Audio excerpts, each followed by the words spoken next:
Hello everyone, this is Geeta Bhatt. I hope you all are good at home. So today we will discuss colligative property, and this topic is very important for class 12th and also for KBS PGT chemistry. Okay, so now we start colligative property. So what is colligative property? The property of ideal solution which depend only on the number of particles of the solute dissolved in a definite amount of the solvent and do not depend on the nature of solute are called colligative property. ठीक है, this is definition of colligative property. जो भी हम topic पढ़ा रहे हैं वो KVS PGT chemistry के लिए तो है ही, क्योंकि अगर हम देखें तो पीजीटी के जितने भी टॉपिक है केवीएस पीजीटी के, उसका जो सिलेबस है वो mainly class 12th and class 11th का ही है. सीबीएसई के जो क्लास 11th और 12th में जितने केमिस्ट्री के चैप्टर है सारे ऑलमोस्ट चैप्टर केवीएस पीजीटी के सिलेबस में मेंशन है केवीएस की साइट के थ्रू. ठीक है, सो ये जो टॉपिक है आपके क्लास 12th के भी होंगे, 11th के भी होंगे और पीजीटी के लिए तो ये है ही इम्पोर्टेंट. सो ये जो क्वेश्चन है कॉलिगेटिव टॉपिक है कॉलिगेटिव प्रॉपर्टी, ये क्लास 12th का है, first chapter solution. Okay, so this is also very important for KVS PGT chemistry and 12th also. ठीक है, सो अब जो टॉपिक हम पढ़ाएंगे देखो डेफिनेशन के साथ साथ है, एक्सप्लेनेशन है, तो उससे क्या होगा कि जो क्लास 12th के बच्चे हैं उनको डेफिनेशन के साथ एक्सप्लेनेशन मिलेगा, और जो पीजीटी के बच्चे हैं वो अपने बेसिक को, अपने कॉन्सेप्ट को क्लियर कर सकते हैं, जिससे वो जितने भी एमसीक्यू आते हैं पीजीटी में उनको वो डील कर सके. ठीक है, तो दोनों का बेनिफिट लेके यहाँ पर चल रहे हैं हम. तो कॉलिगेटिव प्रॉपर्टी की डेफिनेशन ये होती है, तो इसे समझ लेते हैं. ये तो एक डेफिनेशन है, समझ लेते हैं कि कॉलिगेटिव प्रॉपर्टी आखिर होती क्या है. ठीक है, ओके. सो इफ क्या है कि ये क्या है, हमने एक बीकर लिया. If we take a beaker, अगर हम क्या करते हैं एक बीकर लेते हैं और इस बीकर में क्या है, कुछ अमाउंट ऑफ क्या है आपका यहाँ पर सॉल्वेंट है. This is solvent. ओके, हमने सॉल्वेंट लिया. इस सॉल्वेंट में हमने क्या करा, कुछ number of particle of solute, तो कुछ number of particle of solute को हमने क्या करा यहाँ पर मिक्स कर दिया, यानी सॉल्यूट के कुछ पार्टिकल हमने यहाँ पर मिक्स कर दिए. ठीक है, अब क्या होता है कि तो कॉलिगेटिव प्रॉपर्टीज क्या है, कॉलिगेटिव प्रॉपर्टीज वो होती हैं जो इस सॉल्यूट के जितने नंबर ऑफ पार्टिकल यहाँ पर डिसॉल्व है उस पर डिपेंड करती है. ठीक है, यानी कॉलिगेटिव प्रॉपर्टी क्या है, इस सॉल्यूट के जितने नंबर ऑफ पार्टिकल हमने यहाँ डिसॉल्व किए हैं इस सॉल्वेंट में, उस पर डिपेंड करती है आपकी colligative property. But colligative property does not depend on the nature of solute. इस सॉल्यूट के नेचर पे डिपेंड नहीं करेगी कि ये सॉल्यूट आपका लिक्विड है, सॉलिड है एंड गैस है. ठीक है, इस पर डिपेंड नहीं करती है. कॉलिगेटिव प्रॉपर्टीज ओनली डिपेंड करती है जो नंबर ऑफ पार्टिकल सॉल्यूट के आप यहाँ पर डिसॉल्व कर रहे हैं. This is called colligative property. ठीक है, जो भी सॉल्यूट आपने सॉल्वेंट में मिक्स किया है, चाहे वो सॉलिड है, लिक्विड है, गैस है, इससे कोई फर्क नहीं पड़ता, लेकिन कितनी अमाउंट आपने उस सॉल्यूट की डिपेंड करी डिसॉल्व की है उससे फर्क पड़ता है, और उसी को हम क्या कहते हैं, colligative property. I hope clear हुआ होगा. अब अगर हम बात करें सॉल्यूट की, तो जो हमने जब ये फर्स्ट चैप्टर हम स्टार्ट कर रहे थे सॉल्यूशन का, तो सबसे पहले तभी हम डिस्कस कर चुके थे कि भाई सॉल्यूट क्या होते हैं एंड सॉल्वेंट क्या होते हैं. मैंने बताया था सॉल्यूट जो होते हैं ऑलवेज लेस इन अमाउंट. ठीक है, ये क्या होते हैं, लेस अमाउंट में होते हैं, यानी कि इनकी जो अमाउंट होती है वो हमेशा क्या होती है, कम होती है. ठीक है, फॉर एग्जाम्पल अगर हम देखें लाइक आपका शुगर है, तो ये भी क्या है, आपका एक सॉल्यूट है. सेम अगर हम सॉल्वेंट की बात करें तो सॉल्वेंट क्या होते हैं, ऑलवेज एक्सेस इन अमाउंट कह सकते हैं या लार्ज इन अमाउंट. ठीक है, तो ये क्या होते हैं, एक्सेस इन अमाउंट होते हैं. फॉर एग्जाम्पल अगर आप वाटर को ले लो, सो वाटर यहाँ पे वाटर क्या है, आपका सॉल्वेंट है. ठीक है, तो ये सॉल्यूट और सॉल्वेंट होते हैं, इससे ही आप कॉलिगेटिव प्रॉपर्टी को समझते हैं. ठीक है, तो कॉलिगेटिव प्रॉपर्टी आपकी समझ आ गई होगी. जब सॉल्यूट और सॉल्वेंट को मिक्स करते हैं तो आपका क्या प्रोडक्ट फॉर्म होते हैं, सॉल्यूशन. फॉर एग्जाम्पल अगर आपने शुगर लिया है as a solute and water as a solvent, तो आपको किस टाइप का सॉल्यूशन मिलेगा? शुगर सॉल्यूशन, ठीक है, शुगर का सॉल्यूशन मिलेगा। तो शुगर जो होगी वो इजीली किसमें डिसॉल्व हो जाएगी? सॉल्वेंट में, ठीक है। तो ये होते हैं आपके सॉल्यूट एंड शुगर सॉल्वेंट, ठीक है। तो कॉलिगेटिव प्रॉपर्टी जो होती है वो इन दोनों से ही फर्क पड़ता है, यानी इन दोनों पर ही डिपेंड करती है एक तरीके से, लेकिन मेनली जो सॉल्यूट है सॉल्यूट पर डिपेंड करती है कॉलिगेटिव प्रॉपर्टी, और वो भी number of solute, not the nature of solute. I hope clear हुआ होगा ये टॉपिक आपका कॉलिगेटिव प्रॉपर्टीज। अब हम कुछ इंपॉर्टेंट कॉलिगेटिव प्रॉपर्टी डिस्कस करेंगे, उससे पहले आप इन्हें नोट डाउन कर लो।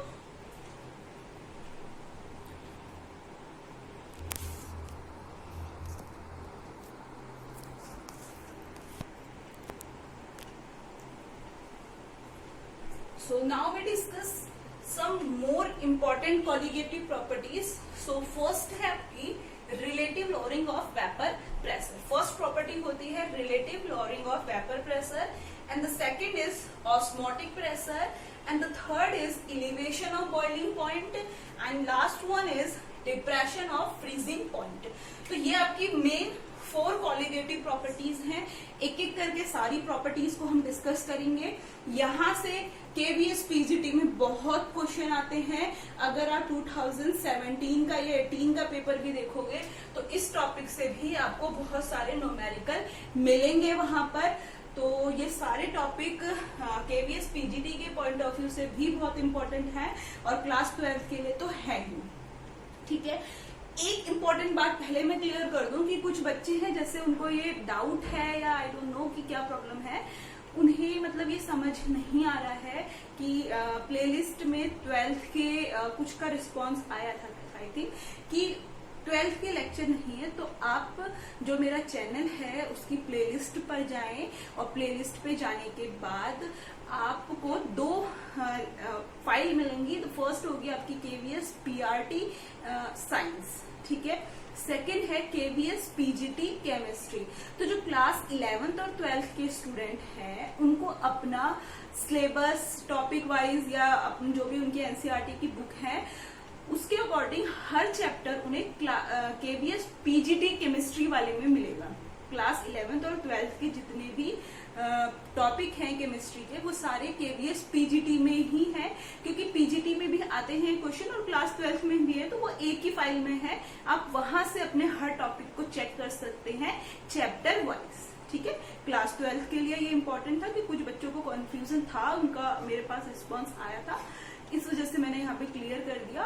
और अगर 9th 12th 10th के कोई बच्चे हैं जिन्हें केमिस्ट्री का कोई टॉपिक देखना है तो वो केवीएस पीआरटी साइंस वाली फाइल को ओपन करेंगे, तो वहां पर उन्हें टॉपिक वाइज सारे जो भी कॉन्सेप्ट है वो वहां पर मिल जाएंगे, ठीक है। तो यहाँ से आप चेक करें अपने टॉपिक। आई थिंक क्लियर हुई होगी ये बात और अब आपको डाउट नहीं होगा। सो हम अब डिस्कस कर लेते हैं, इसे नोट डाउन कर लो। ये 4 इंपॉर्टेंट कॉलिगेटिव प्रॉपर्टीज होती हैं।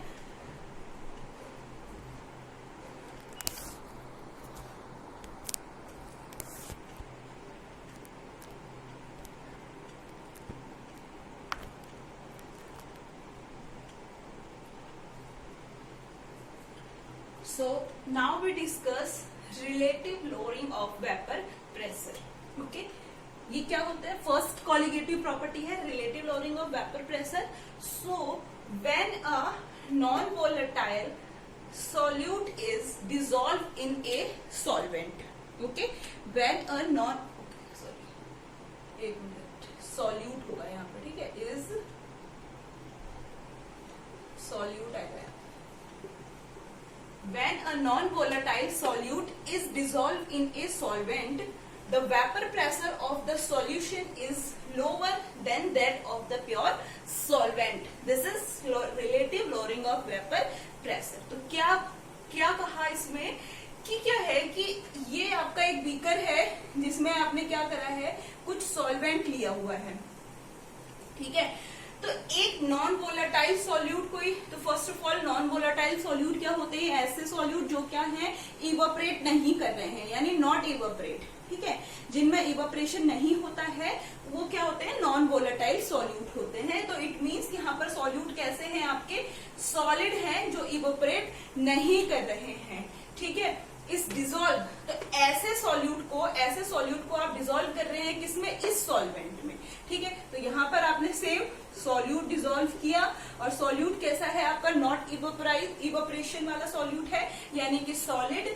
The vapour pressure of the solution, तो जो इस सॉल्यूशन की वेपर प्रेशर होगी वो क्या हो जाएगी, लो होगी, क्योंकि इवोपरेशन यहाँ पर नहीं हो रहा है, वेपराइजेशन की प्रोसेस यहाँ पर नहीं हो रही है। इस कंडीशन में जो सॉल्यूशन का वेपर प्रेशर होगा, यानी जो वेपर जो बन रही है वो लो होंगी as compared to this pure solvent. जो प्योर सॉल्वेंट है उसके कंपैरिजन में जो वेपर प्रेशर होगी सॉल्यूशन की वो लो हो जाएगी, क्योंकि जो आपका सॉल्यूट है वो कैसा है, नॉन वोलेटाइल सॉल्यूट है। और नॉन वोलेटाइल सॉल्यूट आपको पता है जो इवोपरेशन नहीं कर रहे हैं, ठीक है। तो ये होता है आपका relative lowering of vapour pressure. अब हम यहाँ से एक फॉर्मूला देख लेते हैं कि relative lowering of vapour pressure के लिए फॉर्मूला क्या होता है आपका, लिख लो, relative lowering of vapour pressure equal to P not minus PS upon P naught, ठीक है। ये किसके इक्वल होता है, N2 upon N1 plus N2, और आपको पता है N2 upon N1 plus N2 क्या है आपका, यहाँ पर मोल फ्रैक्शन है, जो आप बहुत इजीली जानते हैं। मोल फ्रैक्शन हम डिस्कस कर चुके हैं क्योंकि, ठीक है।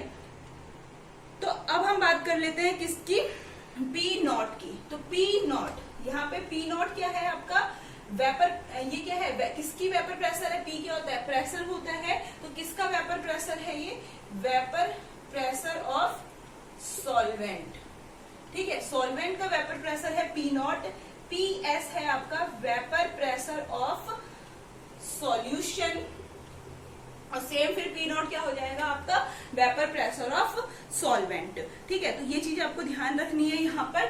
सेम ऐसे ही अगर हम बात करें N2 की, तो ये N2 और N1 क्या है यहाँ पर, N2 है आपका number of moles of solute, ठीक है, number of moles of solute. Solute के कितने नंबर ऑफ मोल्स हैं वो N2 इंडिकेट कर रहा है, एंड N1 है आपका number of moles of solvent, ठीक है। तो मोल फ्रैक्शन हम पहले पढ़ चुके हैं, हमें पता है मोल फ्रैक्शन में सॉल्यूट और सॉल्वेंट का ही केस होता है, ठीक है। तो ये पूरा फॉर्मूला क्या है आपका, relative lowering of vapour pressure है। इसमें अगर आपसे ये कह दिया जाए कि लोअरिंग ऑफ वेपर प्रेशर क्या होता है, तो P नॉट माइनस PS क्या होता है यहाँ पे, लोअरिंग ऑफ वेपर प्रेशर। और रिलेटिव लोअरिंग प्रेशर के लिए पूरा ये फॉर्मूला है P not minus PS upon P not, जो किसके इक्वल होगा, मोल फ्रैक्शन के। तो P नॉट होता है vapour pressure of solvent, PS होता है vapour pressure of solution, and N2 होता है आपका number of moles of solute, and N1 here and number of moles of solvent, ठीक है। तो ये केस हो गया पूरा किसका, relative lowering of vapour pressure. इस फॉर्मूले से अगर हम देखें, इस फॉर्मूले से बहुत न्यूमेरिकल आते हैं पीजीटी केमिस्ट्री में, ठीक है। P not minus PS P nought equal to N2 upon N1 plus N2।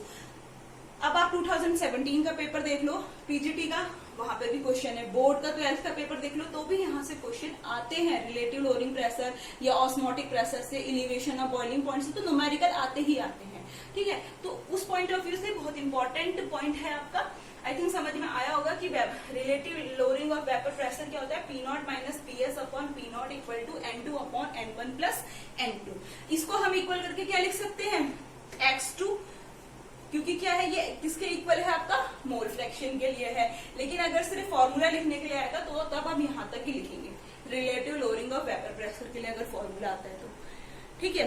अब एक क्वेश्चन आता है, कभी कभी 1 मार्क्स का क्वेश्चन आ जाता है कि जो relative lowering of vapour pressure होता है, यानी कि ये जो है आपका relative lowering of vapour pressure, ये किस पर डिपेंड करता है, it only depend on the number of